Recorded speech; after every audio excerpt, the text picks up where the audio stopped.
Use the pictures to illustrate how out of touch he was. Well, he was born into a wealthy family, but he left the Northeast and he went out to sell tools for the oil. He wanted to get in the oil business. He got a job in Bakersfield, California, selling tools that had to do with oil drilling and oil exploration. Ended up in Odessa and Midland, Texas, that I think ran shortly before he ran for president in 1988, or maybe during his first term. The title, don't remember where it was, but the title of the story was How Bush Made It. Struck out on his own and left his guarantees that his family offered. He wanted to be in Texas. And even after moving to Texas and raising a family in Texas, they still called him a Northeasterner. They said that he moved to Texas as a means of trying to fool people into believing he was a real guy. That past weekend about how the media had such respect, because he was like any other Republican. He was the enemy to them. He was somebody to be defeated. He was somebody to be mischaracterized. And they did everything they could along predictable lines as a way of doing it. It was no different than when any other president, any other Republican is in the White House. And in Washington, on a local Fox affiliate, the host is talking to U.S. News and World Report editor Brian Kelly. Question: George H.W. Bush was somebody who really kind of stood as the last classic Republican in a lot of ways, because what followed him was very, very different from what he established. Read that clip, read my lips, no new taxes.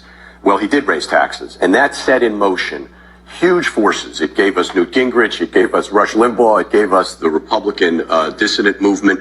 A lot of people think he really got taken to the cleaners by the Democrats in the 1990 budget deal, and that really was a cornerstone. And these people believed Bill Clinton was responsible for my show's success. Read my lips, no new taxes, and raise that. And I remember this. I talked to him about this, and I got frustrated. I'll be honest. He was telling me what a nice, honest guy he thought Tom Foley was. Yeah, there's some of these Democrats, Rush, we can work with. We have to work with them, and Tom Foley, I think he's a good guy. George Mitchell is the most partisan man in Washington. It's actually true. George Mitchell was the Senate Majority Leader, I think before Puff Daschle came along. Behind the scenes, these guys were vicious, vicious partisans, or were never portrayed that way. It was what it was, and I remember that a lot of people had a problem with that. I've heard that it gave us me and Newt Gingrich to Trump. Nothing to be proud of.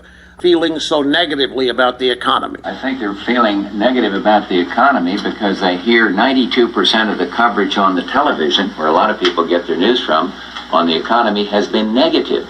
There are some good things. Interest rates are down. People aren't being robbed by inflation anymore. Inventories are down. I think we're poised for a dramatic recovery. Yeah, well, the Democrats and the Clinton came out there calling it the worst economy in the last 50 years, and people were believing it. I got calls from people who thought, can't get any worse, Rush. And 82% negative coverage on the economy, 92% negative coverage on Trump. Nothing's changed, I'm sure. How many of you use the AirDrop feature, your iPhone, to send pictures to people? How many of you use that feature?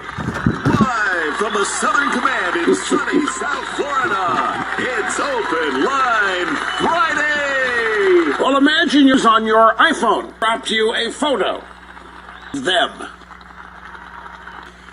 And so the Democrats are on the case here. The Democrats want to pass a law to make it illegal